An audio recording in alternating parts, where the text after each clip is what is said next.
A surprise winner on the PGA Tour. Taylor Pendrith ends up winning his first PGA Tour win. He was pretty darn lucky to win. Ben Coles should have won that tournament, also seeking his first PGA Tour victory. He went into the 18th hole, the easiest hole on the golf course, with a one-shot lead, and he was there in two, just less than 30 feet from the cup. Newswire, only on SportsGrid. The Bostonian versus the Book. Do Leafs fans stop watching hockey now, or do they root for other Canadian teams, Cam? No, I'm not a proponent of that, and it's actually kind of bothered me that, like, all the people in Toronto are kind of like, oh, now I'm going to cheer for the Oilers. Like, why? What was your affiliation with the Oilers? Like, Canucks still exist. Like, I don't lose automatically and say, yeah, I'm going to cheer for the Ottawa Senators because they're Canadian. No, I cheer for my bad team. The Bostonian versus the Book.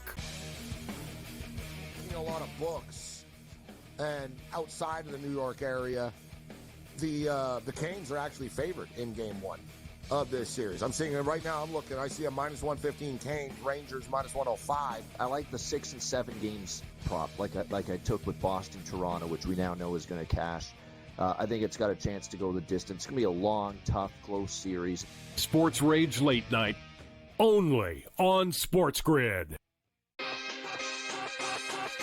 The Cam Rising stuff last year with Utah, 3 months of pretending he was questionable with a torn ACL, ridiculous. It's a lot of gray right now when it comes to this stuff, and we really are. When people say we're in like the second or third inning of sports betting, that's why I agree, because there's so many of those situations that are very, very difficult to explain to a novice. Game time decisions, only on SportsGrid.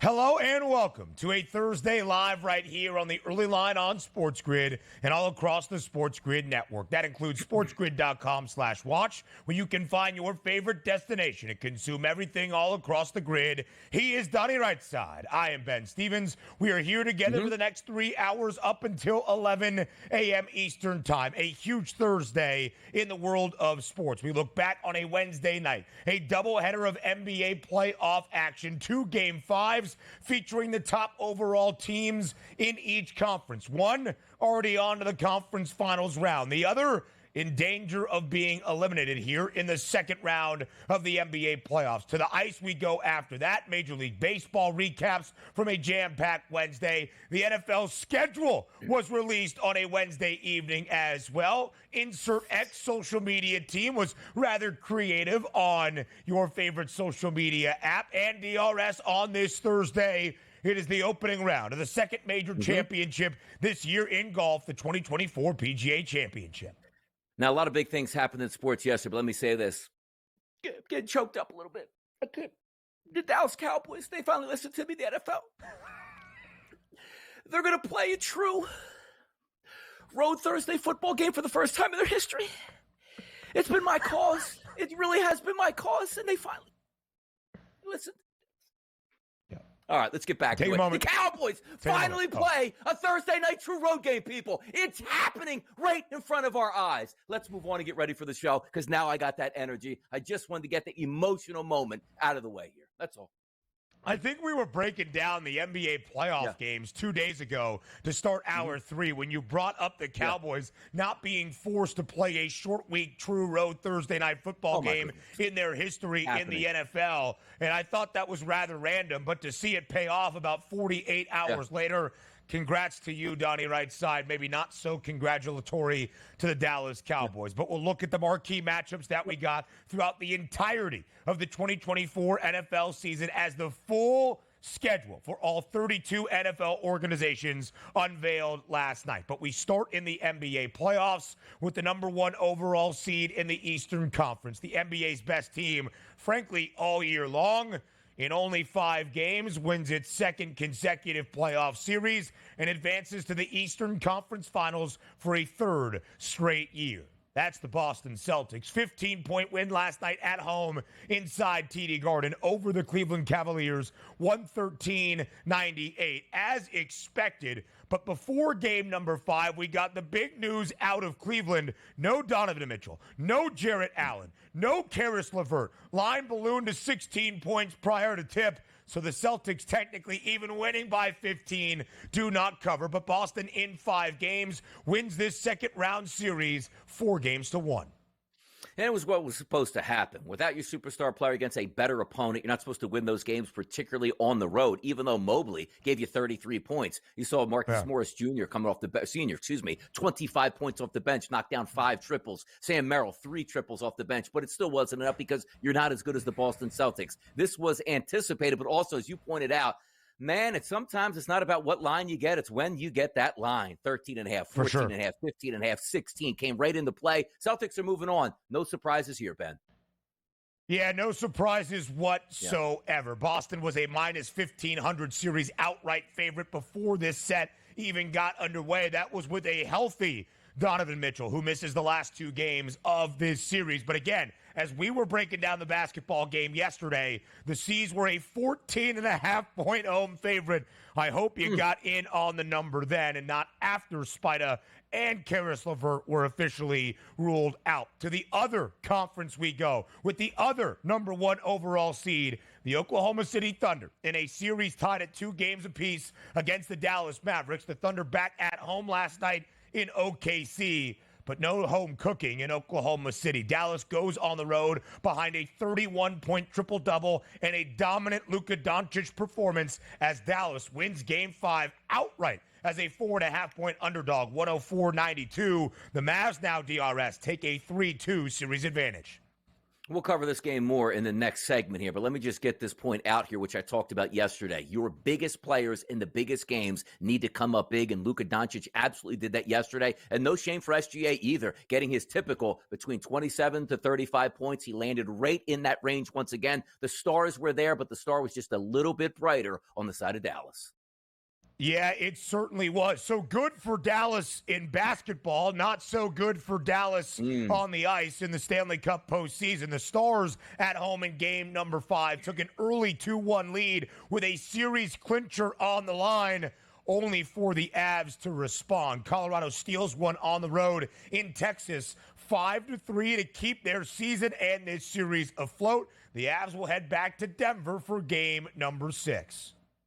Yeah, by the way, the best maybe defenseman in hockey, Cale Makar, 2 goals in that on the road when you needed it the most. And what do we say, Ben? The hardest game to win is that final closeout game. You just keep giving that Avalanche life. Now they go back to their home building. Let's see if we go 7 here. Second night of the WNBA season with some star rookies making their debut. Angel Reese for the Chicago Sky. The Sky lose by 8.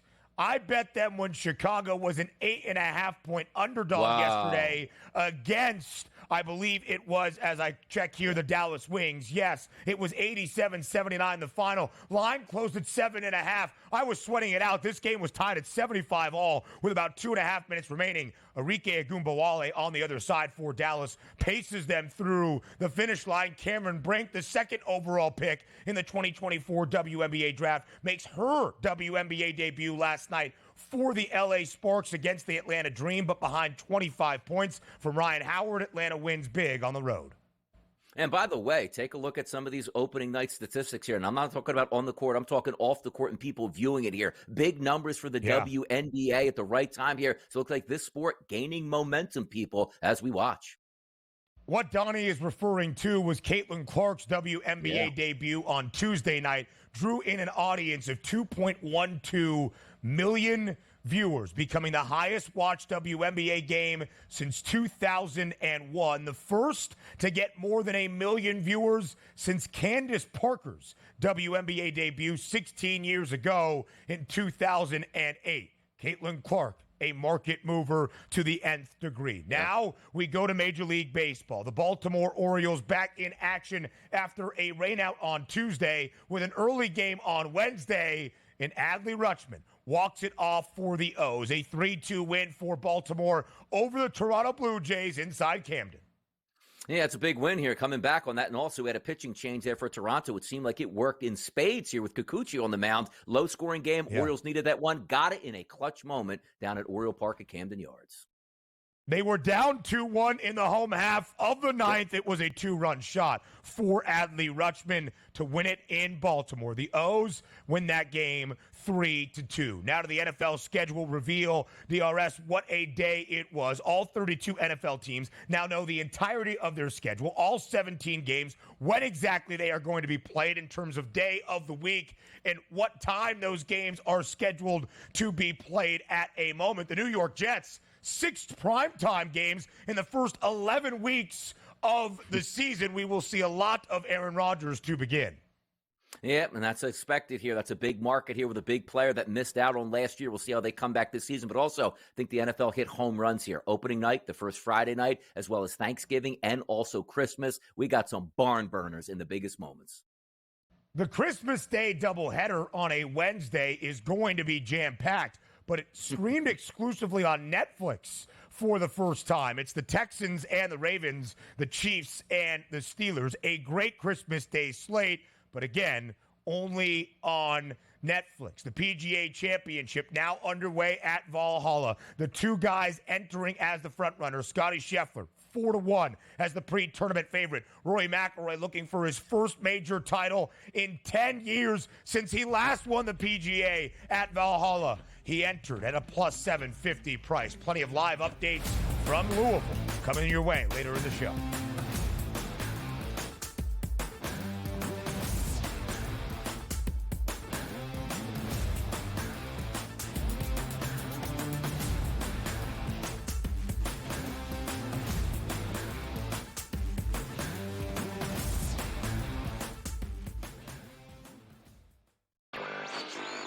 A surprise winner on the PGA Tour. Taylor Pendrith ends up winning his first PGA Tour win. He was pretty darn lucky to win. Ben Coles should have won that tournament. Also seeking his first PGA Tour victory, he went into the 18th hole, the easiest hole on the golf course, with a one-shot lead, and he was there in two, just less than 30 feet from the cup. Newswire, only on SportsGrid. The Bostonian versus the Book. Do Leafs fans stop watching hockey now, or do they root for other Canadian teams, Cam? No, I'm not a proponent of that, and it's actually kind of bothered me that, like, all the people in Toronto are kind of like, oh, now I'm going to cheer for the Oilers. Like, why? What was your affiliation with the Oilers? Like, Canucks still exist. Like, I don't lose automatically and say, yeah, you know, I'm going to cheer for the Ottawa Senators because they're Canadian. No, I cheer for my bats. The Bostonian versus the Book. A lot of books, and outside of the New York area, the Canes are actually favored in Game 1 of this series. I'm seeing it right now. I'm looking. I see a minus 115 Canes, Rangers minus 105. I like the 6 and 7 games prop, like I took with Boston, Toronto, which we now know is going to cash. I think it's got a chance to go the distance. It's going to be a long, tough, close series. Sports Rage Late Night, only on SportsGrid. The Cam Rising stuff last year with Utah, 3 months of pretending he was questionable with a torn ACL, ridiculous. It's a lot of gray right now when it comes to this stuff, and we really are. When people say we're in like the second or third inning of sports betting, that's why I agree, because there's so many of those situations that are very, very difficult to explain to a novice. Game time decisions, only on SportsGrid.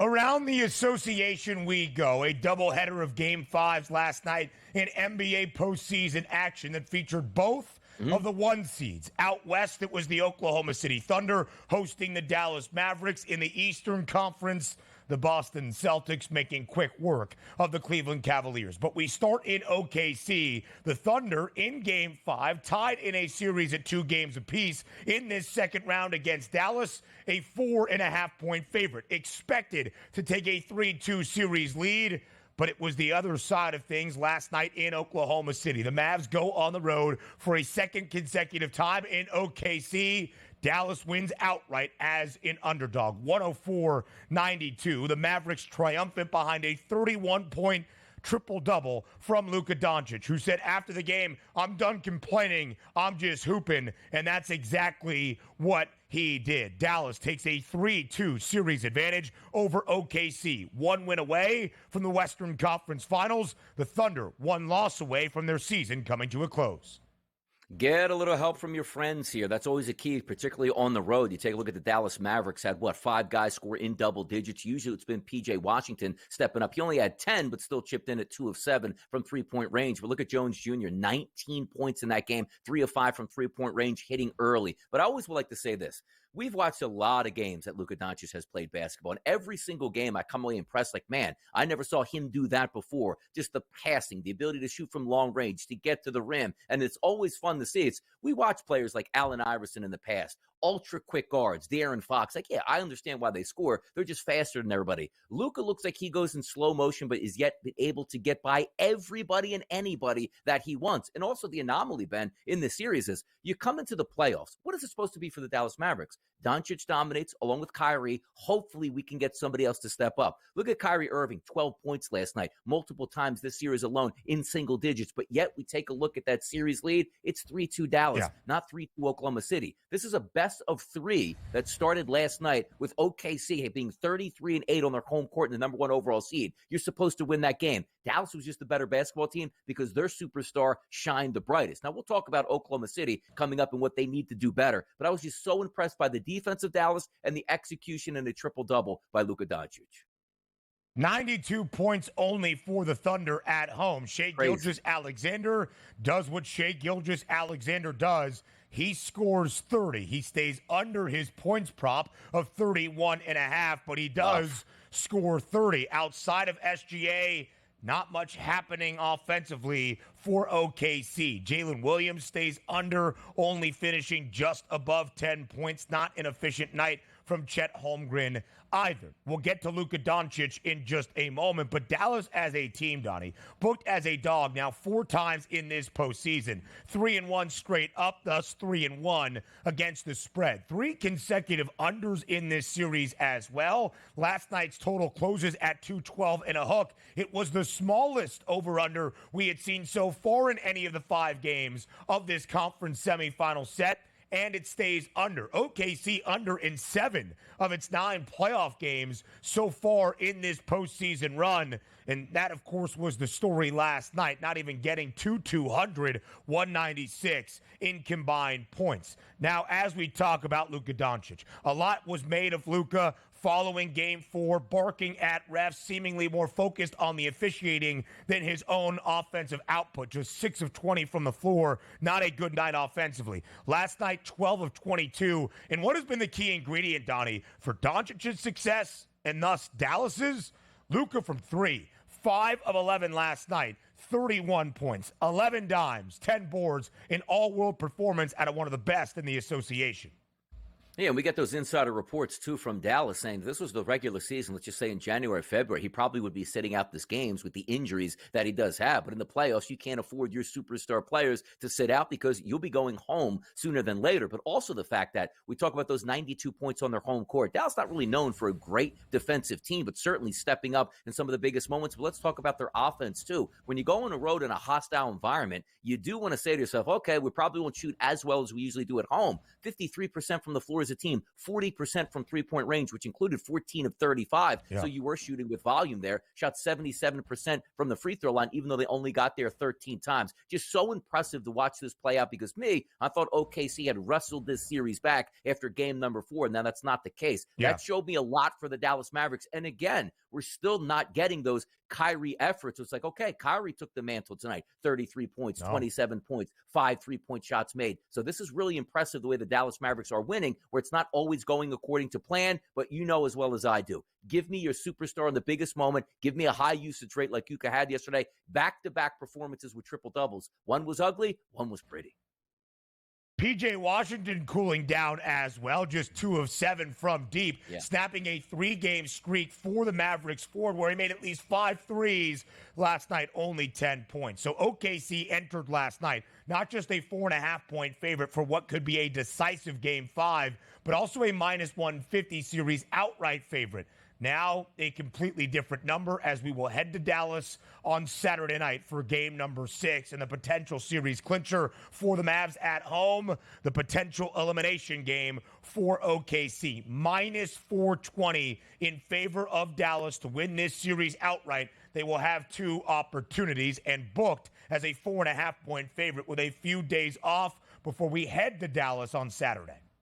I'm not giving up just yet here on OKC. No. You saw with that graphic here, the way I would play it out, because you're always looking to get that plus money profit, right? You're supposed to win if you're Dallas in game number 5, game number 6. But let's take a look at game number 7. If you just took a little bit on OKC winning in 7 games, a little bit on Dallas winning in 7 games, that's really good, because if you just get to the 7th game, Ben, you got all that plus money in your back pocket to deal with here. So that's the way I look at it. Even though you see the heavy odds to win it in 6, I understand that. But I do think we get to 7 games here, and you'll want a piece of both teams. You sit back, relax, and watch those dollars flow in.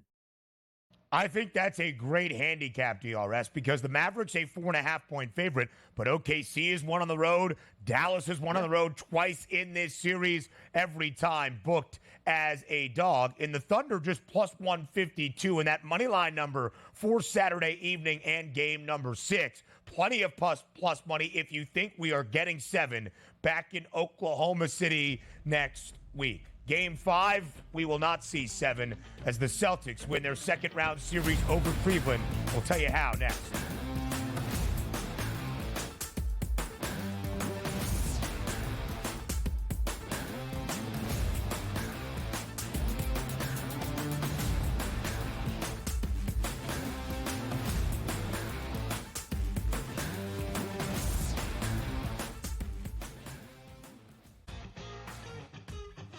And now you have to qualify in these majors. You got to go do it, man. Like, and it just comes off really petty to sit up there and be like, I'm not. You know what you signed up for. So I don't like the pettiness, and I 100% think Taylor Gooch should be in the major championships. So in the same note, I'm saying this, but also it's like, hey, this is the world in which we live in right now, and you don't deserve anything. Only on SportsGrid. Devastating loss to Georgia Tech, where they made significant coaching errors, but Miami, with all of these changes, obviously looking to churn over this roster and upgrade the talent level. Don't sleep on Rick Pitino. Listen, at the end of the day, the portal is the portal, Mike. Don't matter where you came from, it's where you're going and how much money can you get. Inside the transfer portal. Only on SportsGrid. When it comes to betting on sports, injuries matter, and Sports Injury Central has you covered all year long with expert injury analysis and injury-based picks for the NFL, NBA, and MLB. Our former pro sports doctors have unmatched experience to analyze every injury so you know the impact of the player, team, and their upcoming matchup. Whether it's articles, podcasts, player insights, or our patented injury scores, Sports Injury Central will help you keep up with your fantasy team and make more informed wagers. So make sure you follow Sports Injury Central and gain an edge at SixScore.com. Your gut says Miami is going to win, and you should take the over. Your gut also said your NFT selfies would only go up in value. They didn't. But your head is on SportsGrid and knows the QB is in concussion protocol. The backup has a 45 QBR against the zone coverage. The New York D has the most sacks in the league. So yeah, trust your head. It's smarter to be on sport.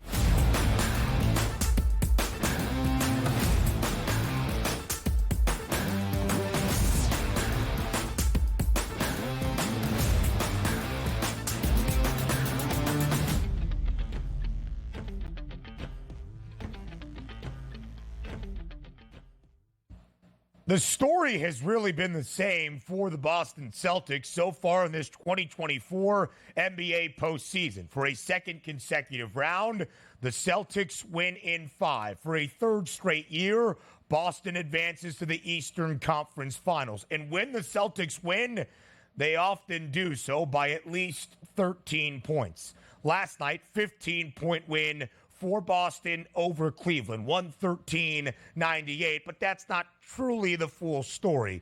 Cleveland got dealt an awful hand in terms of injury luck in this series. No Donovan Mitchell for a second consecutive game. A couple of hours before tip last night, Karis LeVert ruled out. Jarrett Allen did not play in any of the 5 contests in this second round series. So Cleveland closed as a 16-point underdog. If you were watching the early line yesterday, we did not anticipate to see Spida. So the line was 14.5.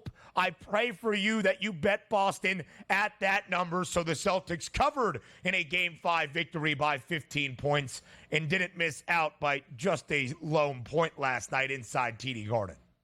Yeah, and also you take a look at some of those superstars. We always preface this. When you have a chance for a blowout in a game, which means double digits or more late in the game, that usually hurts your superstar players. Now, correct me if I'm wrong. I don't think Jason Tatum's 25 was a casher on his actual points prop total yesterday. It was and not. Of course, Jaylen Brown's at 11 did not do that. So the superstars usually get hurt a bit. But we knew it was a foregone conclusion. The Celtics were going to win that game. It was just a matter of by how much. And also, the Cavaliers, so dinged up, down basically 3 major players on their team for this series coming into that game last night. 48% from the floor. They actually shot 42% from three-point range, 13 of 31. But as we said yesterday, you probably have to crank up over 40 of those and make probably half of those to hang around. And we knew that was going to be so hard to do, even though you could say, like, well, Donnie, round 1, see the Miami Heat knocked down 23 three-point shots. That's an anomaly. We didn't expect the Cavaliers to do that. But also, moving forward here, Ben, what do we anticipate from the Boston Celtics? Because I understand they're probably the best team in the NBA, but we haven't seen an easier run to an NBA Finals possibly than what we're actually going to get out of the Boston Celtics.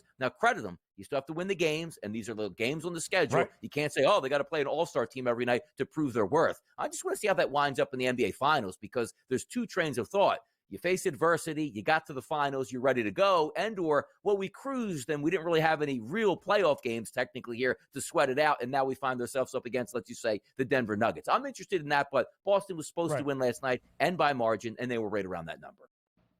Through the Eastern Conference, the path for the Celtics back to the NBA Finals will be rather easy, at least by relative standard. Once they reach the NBA Finals, any team out of the West right now, even with OKC down 3-2, we'll see what happens tonight in Game 6 between the Nuggets and the Timberwolves as well. Whatever happens, there will be a tough test on the other side for the Boston Celtics into the NBA Finals if they get to that point, but into the Eastern Conference Finals for a 3rd straight year, the 4th time in the last 5 NBA seasons. But you do have to give Boston credit.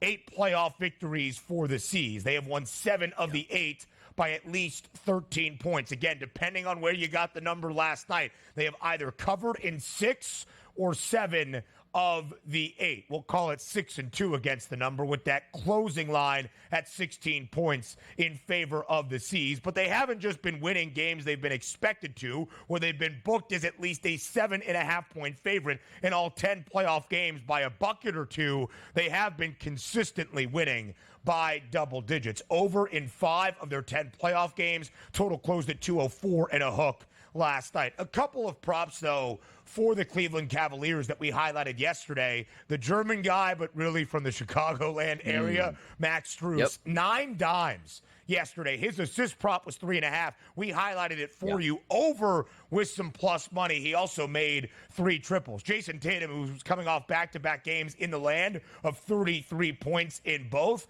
only finishes with 25 DRS. But for the first time in the 10 playoff games for Boston this postseason, he makes more than 2 threes. He hit 3 triples last night in Beantown. Yeah, exactly. Finally, it was one of those things where no matter what he does, he could shoot 15 times or 3 times. He's going to make 2 3-point shots. He's just never going to make 3. And he finally busted through. How about Al Horford after a down game previously? 6 3-point shots made. And also Derek White was a little bit below those numbers that we usually know. He makes 4 3-point shots yesterday. But Peyton Pritchard, I'm telling you right now, 21 minutes. That guy's just designed to shoot wide open 3-point shots. He knocks down 3. The Celtics are a deep team. Porzingis coming back on the horizon. Let's just see who it's going to be. The New York Knicks or the Pacers they're going to face next round. We'll have to follow KP's status for the Eastern Conference Finals. That is when it might rear its ugly head if there is a gap for Boston. We'll look at the title favorites and the rest of the odds up next here on the Early Line.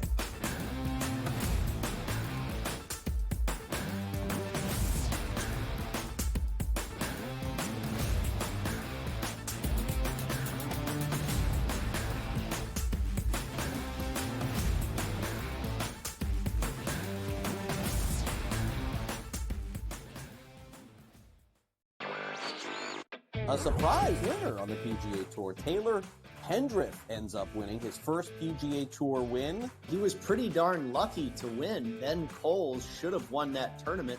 Also seeking his first PGA Tour victory, he went into the 18th hole, the easiest hole on the golf course, with a one-shot lead, and he was there in two, just less than 30 feet from the cup. Newswire, only on SportsGrid.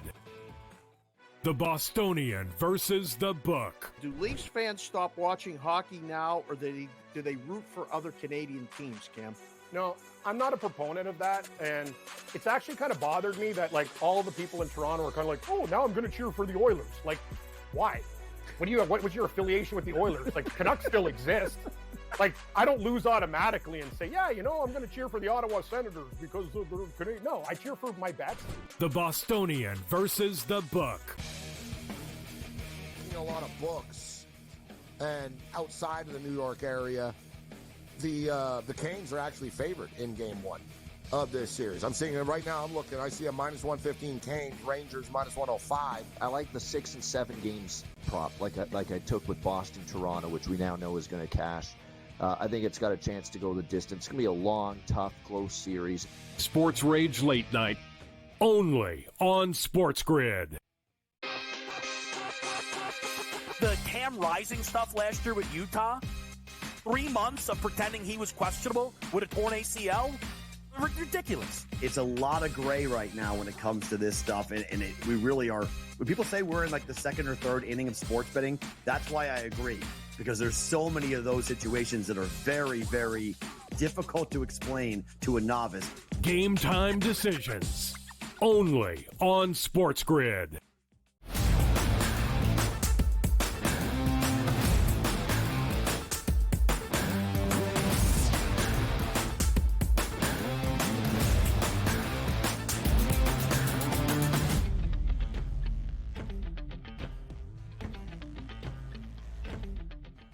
Some final takeaways from a series that has now gone final. The Boston Celtics knock off the Cleveland Cavaliers in the second round of the Eastern Conference playoffs in only 5 games. Boston has won both of their 2 playoff series in 5 games after uncharacteristically, or maybe what has become a common occurrence, losing in game number 2 as a heavy home favorite. We'll talk about Boston in just a moment, but DRS, a lot of reporting about the Cavaliers from FanDuel TV. Shams Charania, our guy, after the Cavs had their season come to a close here in only 5 games in the second round. Of course, we did not see Donovan Mitchell in games 4 or 5. There is a report that JB Bickerstaff, the head coach in Cleveland, is on his way out the door, that some of the vets, like Spida and others, did not care for his coaching style. There was a report that Evan Mobley's agent told Cleveland not to draft him in the top 5 back in 2021 so he could go to a place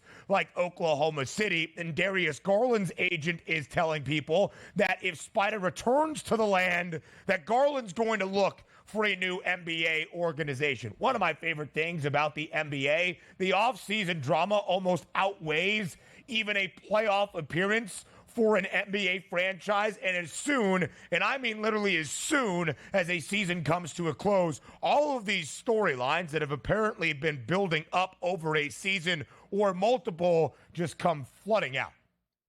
Yeah, exactly. And this is sometimes we talk about where the offseason just as entertaining as maybe a deep playoff run for a basketball organization. But are we turning into the NBA now as, and again, it's been changing this way. Look, I don't like my coach. Let me just get one of my friends in here as a coach. And if you want to keep me as a superstar, you can't have the coach. This is one of the few leagues that can actually do that for a player. So if, let's just say Donovan Mitchell goes, unless you change the coaches, I'm going to demand a trade or I'm out of here. Do you know what's going to happen?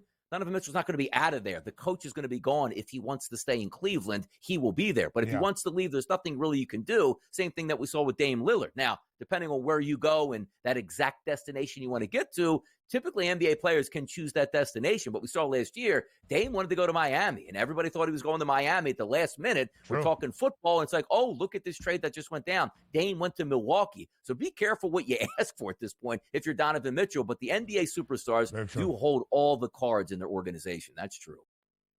So that's the Cleveland side of things. The Cavaliers now enter the offseason. Boston into the Eastern Conference Finals for a 3rd consecutive year. This was anticipated. Boston entered the year as a co-favorite alongside Dame and the Bucks to win the East, a co-favorite to win the NBA championship. That is the evaluation piece for the Celtics. That is the threshold by which we judge the C's. In Boston now, 8-2 in the postseason, covering in 6 of those 8 victories. The Celtics were the NBA's best team all season long. They have earned home floor advantage throughout the Eastern Conference and even in to the NBA Finals. After the win last night over the Cavs, Boston is now 41-6 straight up this year inside TD Garden. 25-20-2 against the spread, booked as a favorite in each of those games at home in Beantown, where in the postseason, Donnie, Boston has been at least a 13-point favorite inside TD Garden. The favorites remain the favorites, entering the Eastern Conference Finals, where they await the winner of the series between the New York Knicks and the Indiana Pacers. Game 6, by the way, in Indy tomorrow night on a Friday evening. In Boston right now, the best price we have seen for a team to win the NBA title this season, -155.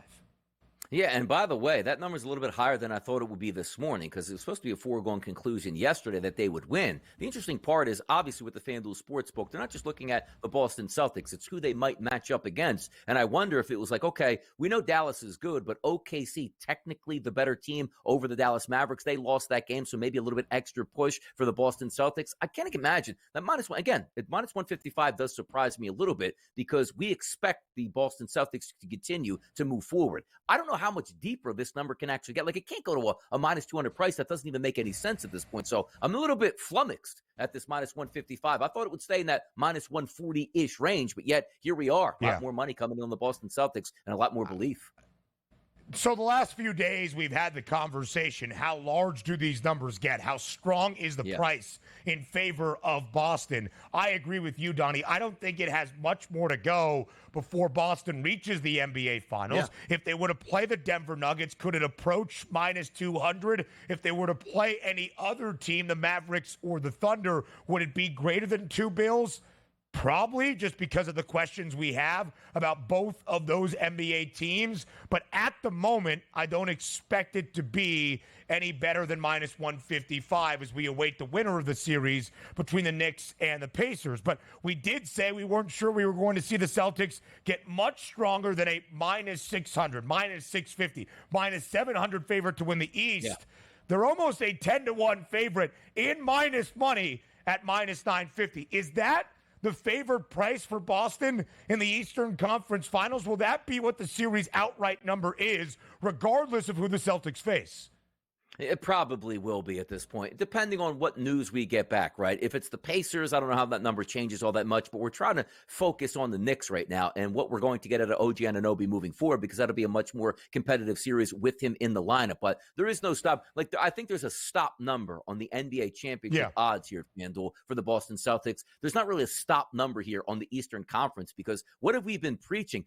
And this hasn't even been like, oh, once the playoffs started. When we started really talking NBA, like late September, it's like the season is here. We always thought it was 2 teams in the Eastern Conference. It was Milwaukee and it was Boston. And through about halfway through the season, let's be kind here, for Milwaukee before they fell off making the coaching change, it turned into, well, the final couple months of the season is all about the Celtics just making the NBA Finals, because that's a foregone conclusion. So I agree with the pricing here. -950, who would take that? Well, if you have a lot of shoebox money under your bed, you just want to make a quick investment, take the Boston Celtics. They're getting to the NBA Finals. Doesn't matter the price. It's what... For sure. It's why I bet Boston on March 20th to win the NBA championship at a +220 number, because you could read the tea leaves about how the Eastern Conference might set up for the C's. I didn't think it would be this easy of a stroll, certainly not with Joel Embiid returning for Philadelphia, or the New York Knicks looking like world beaters before they lost OG Anunoby and Mitchell Robinson. But that's where things are for Boston at this moment. On the other side, the Denver Nuggets, an odds-on favorite once again to win the Western Conference crown at -135. There is no doubt that the toughest possible opponent for Boston is Denver. Maybe from the odds makers' perspective, that would certainly be the case. You could argue maybe you would favor the Timberwolves or the Thunder or even the Mavs in a matchup, but the odds makers would have Denver as the shortest underdog against the Celtics in a potential NBA championship series. Of course, we have only one game tonight in the NBA playoffs. I hope you enjoyed last night, the Wednesday night doubleheader, because, Donnie, that's the last time I think we see a doubleheader of NBA playoff action throughout this postseason or the entirety of the NBA campaign. Tonight, only one game. Back to the Twin Cities we go. The Timberwolves trying to stave off elimination, booked as a 2.5-point home favorite in game number 6.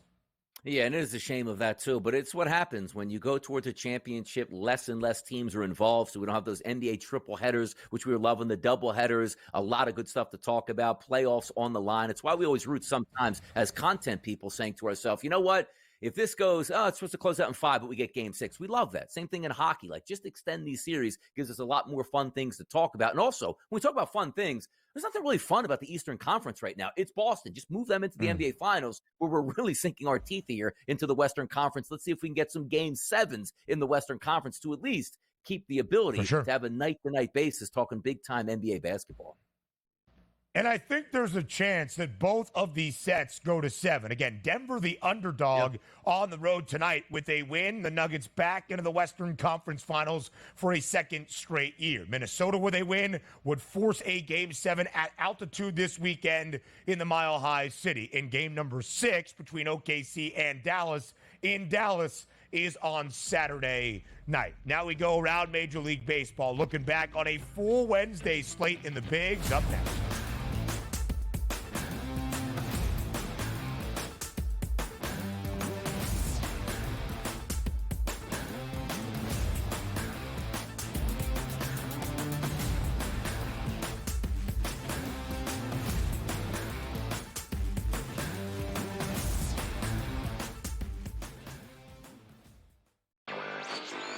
A surprise winner on the PGA Tour. Taylor Hendrick ends up winning his first PGA Tour win. He was pretty darn lucky to win. Ben Coles should have won that tournament.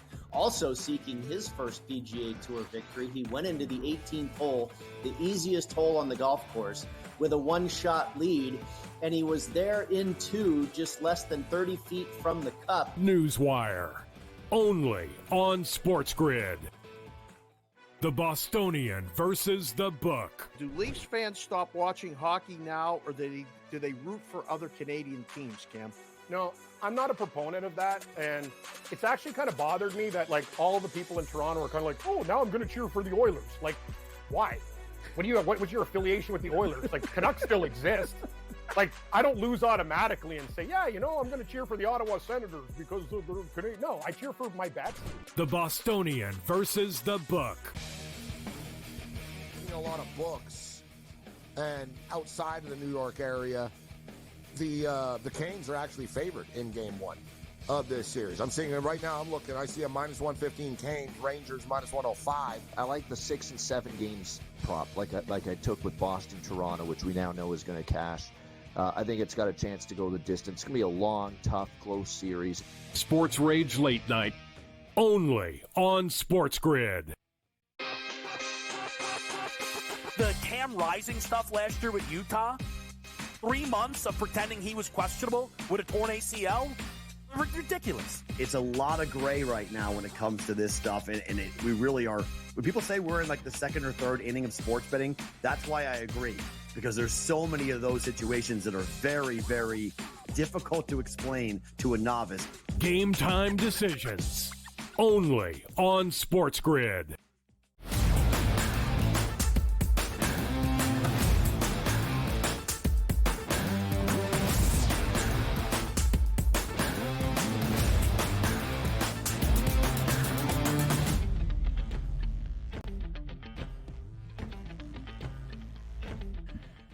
Live right here on the early line on this Thursday morning. A short slate on this Thursday around Major League Baseball because we had a jam-packed Wednesday with all 30 MLB clubs in action. The Cleveland Guardians, DRS, to start off this midweek series in Arlington against the reigning World Series champs, really got the better of Texas. The Rangers, though, avoid the sweep yesterday with a 4-0 victory at home over Cleveland. As the odds expected, minus 184 on that money line favored number. A total of 8.5 does stay under. So Cleveland won the first two. The Rangers edged them out in game number 3 to avoid that sweep. Yeah, and by the way, good pitching performance yesterday by Carlos Carrasco in that loss. He said, well, he took the loss. He's been really bad this year. 5 innings pitched, 2 earned runs. That keeps you in ball games, particularly on the road. And if I asked you to say, what are 2 players in that Texas lineup that probably hit the 2 home runs that they got, it would be Marcus Semien and Adolis Garcia. Each one of those guys with 2 RBIs and a home run yesterday. But really was the Guardians hitting, which has been so good as of late, getting shut out on the road. Gray, 6 1/3 innings pitched, only 4 hits, no earned runs giving up. Bullpen closes it down here on the way out. So as we said, you got to start somewhere for the Rangers. Now a game above 500 to see where they go. No shame in the Guardians game, 27-17 still. Our guy Josh Naylor is going to be doing damage the rest of the season. Can't win every game, but even though you could take that, we lost 4-0. At least you got a solid start out of Carrasco, and you'll see where that goes moving forward. And listen, they are not out of it by any means, nor should they be. 45 games into a season here in the middle of May of 162. But I say that because nobody in the American League West has been particularly good this year. The Mariners in front, the best record, but only 4 games above 500. Texas, the only other team with a winning record.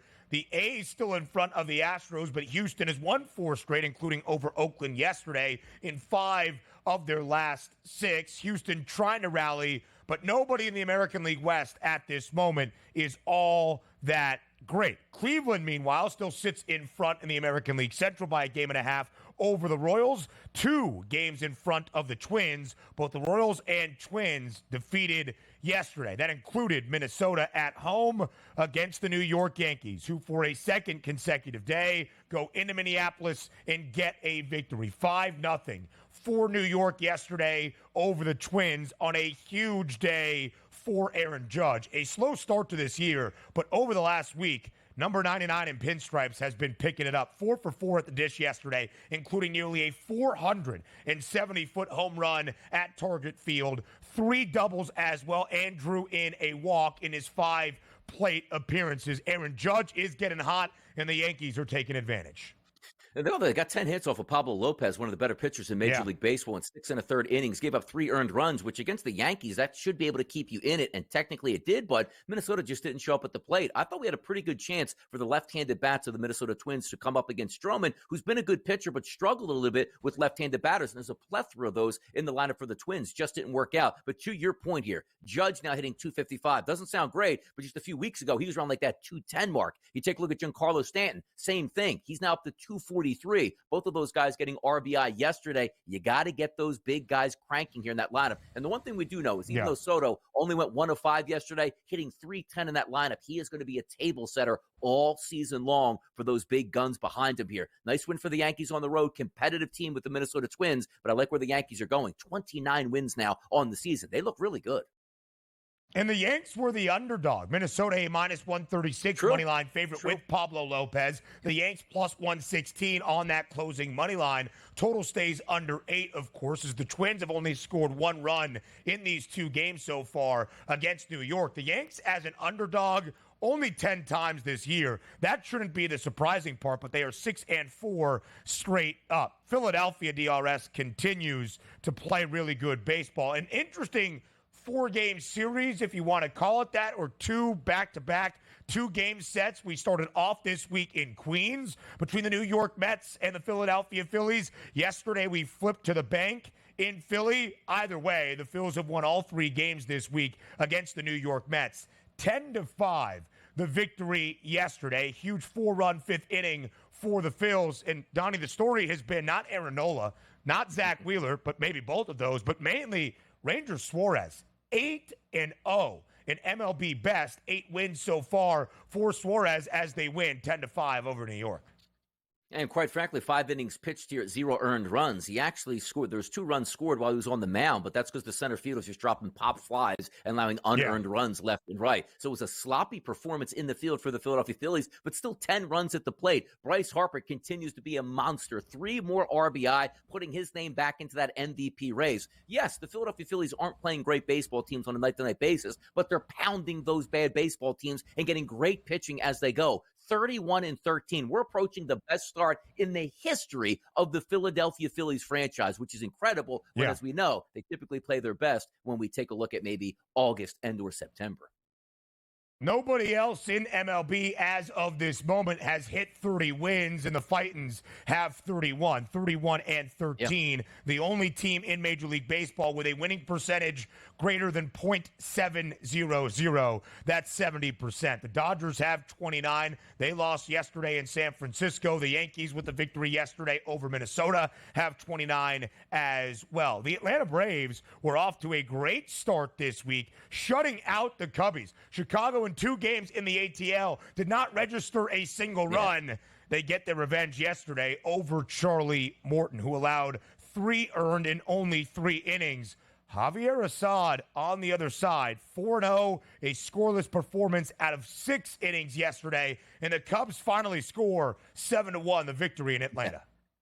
About time, 25-19 on the season. Also, the Braves just been getting by here with good pitching performances against guys that we didn't think maybe would have great pitching performances this year. Morton, as you said, you only go 3 innings. That's going to be troublesome because that's going to wear down your bullpen. But how about Pete Crow Armstrong, the young rookie? 2 for 4 at the plate, 2 RBI here in that lift. That's a nice win. And also, you take a look at the total in this game, Ben. Sits at 7 plus 1 equals 8. That total, 8.5. You continue to get teams scoring 7 runs, and you can't get an over down in Atlanta. That's pretty crazy. 3 unders in a row in this series. Atlanta under in 20 of its last 22 games. Javier Assad, we've highlighted Shota Imanaga for the Cubs. Assad, he is 4-0 this year with a 1.49 ERA. That starting staff for Chicago, very good. More around MLB up next.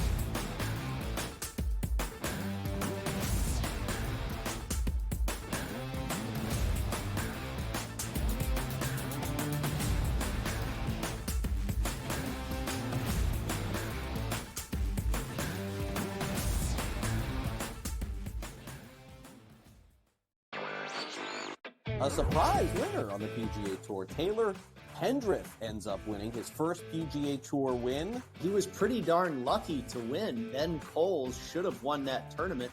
Also seeking his first PGA Tour victory, he went into the 18th hole, the easiest hole on the golf course, with a 1-shot lead, and he was there in 2, just less than 30 feet from the cup. Newswire, only on SportsGrid.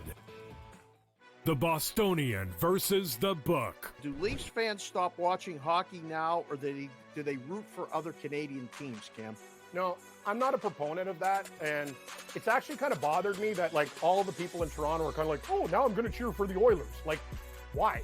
What was your affiliation with the Oilers? Like, Canucks still exist. Like, I don't lose automatically and say, yeah, you know, I'm going to cheer for the Ottawa Senators because they're Canadian. No, I cheer for my bats. The Bostonian versus the Book. A lot of books, and outside of the New York area, the Canes are actually favored in Game 1 of this series. I'm seeing it right now. I'm looking. I see a -115 Canes, Rangers -105. I like the 6 and 7 games prop, like I took with Boston, Toronto, which we now know is going to cash.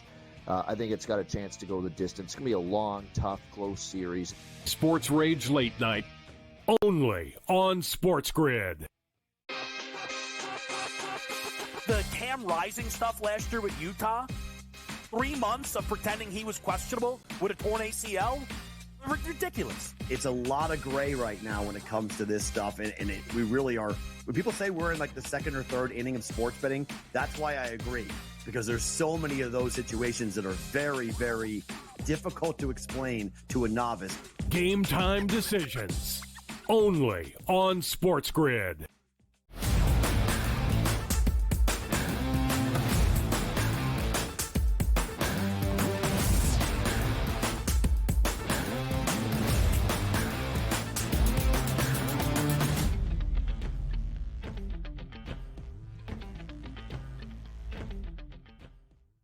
Live right here on this Thursday morning on the early line on Sports Grid. We continue to go around Major League Baseball from a full slate on a Wednesday. Now, the Colorado Rockies might end the year as the worst team in the National League, but at the moment, the Rocks are having some fun. Colorado has won 7 straight games. Their 7th consecutive victory, an 8-0 shutout in San Diego against the Padres to sweep the Fathers in the midweek series. They swept the Rangers over the weekend, and with a victory in their finale against the Giants in the set before that, make it 7 wins in a row, Donnie, for a team in Colorado that has just 15 throughout the entirety of this Major League Baseball season. That's baseball, and that's all you can say. Teams are going to win, teams are going to lose. It looked for a while that the Chicago White Sox were only going to win like 5 games for the entire season, yet they're playing much, much better baseball at this point, too. The Rockies now 15-28, and also, what are the Padres doing? You're at home? Nice little day game. You get shut out, which is one thing, but you get beat 8-0 by the Rockies on the opposite side. And it wasn't as if it's like, hey, we made a trade for a great pitcher or brought up a guy like a Paul Skeens for our team. It was Austin Gomber on the mound yesterday. 6 innings pitched, 2 hits, no earned runs, 5 Ks. You got to be kidding me, Padres. That's not good enough. That lineup is way too talented to get shut out by the Colorado Rockies and get pounded by them. But then again, good on the Colorado Rockies. We left them dead and buried and now showing some signs of life. Listen, the Dodgers don't need any help winning the National League West. They have won the division 10 of the previous 11 Major League Baseball seasons.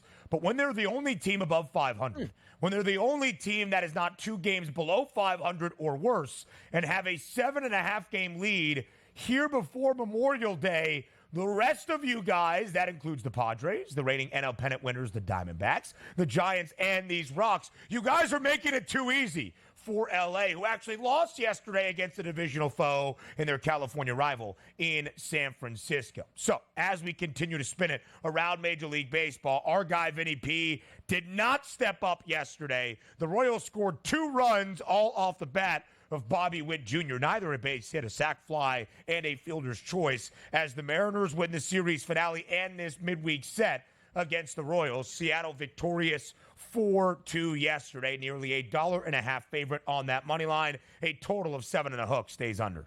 Yeah. Ric Flair's nephew out there on the mound doing some damage at 5 1/3 innings pitched, only 3 hits and 1 earned run given up from Mr. Wu out there. Marsh wasn't bad either. 5 innings pitched, 1 earned run. This is what you typically get in the Pacific Northwest at T-Mobile. You are going to get a lot of unders, and you saw that yesterday. RBI shots for me. It took a little bit of a chance with Moore in the 8-hole yesterday. Went 0 for 2 yesterday. Not a great day, even though he showed up multiple times with runners in scoring position, so that didn't work. But also, Kansas City 26-19, 11-11 on the road. It's what happens here. You can't win every baseball game that you play. We understand that. But also the Mariners. And I asked this question again, Ben. Who is going to step up to the plate in that AL West division to sort of take control? Maybe it's the Mariners. Who knows? Maybe. Right now, when you look at the odds in the American League West, the Mariners are the favorites at plus 150. Yeah. The Rangers back by 30 cents at plus 180. The Astros, again, have won 4 straight in 5 of their previous 6, but still 7 games below 500 and a 2-1 price, only $0.50 behind Seattle at this moment. You know who's stepping up in the National League Central? Our guy, the big gas bomb, Robert Gasser, a part of the TEL crew. Vinny Pasquantino, not his day yesterday, but for Robert Gasser, it certainly was. The Brew Crew wins 10-2 yesterday at home in Milwaukee over the Pirates. Booked as a minus 156 money line favorite. Total goes over 8.5. Milwaukee got the offensive output. Great. But Gasser yesterday, 5 innings of work on the bump, only a single earned run allowed. He gave up just 6 hits in his debut in Major League Baseball last week against the Cardinals. 6 innings of shutout baseball. That means the gas bomb is 2-0 with a .84 ERA in his MLB career. One of the favorites here on the early line. Ain't no stopping him now. And you know what I like about it, too? Because typically you take a look at pitchers. You got to be power pitchers, Ben. You got to strike everybody out. 5 innings pitched, only 2 Ks, which means he was crafty. Only 1 walkout here, sprayed around 6 hits. That's the way to get the job done. And also, it's always nice when you get on the mound, and by the end of the 3rd inning, you have a 5-1 lead in your favor. A little bit easier to pitch after that happens. Some good offense there turning out for the Brewers, who are now 26-17. No surprise here. Year to year, that's a real competitive ball club, and here they are again.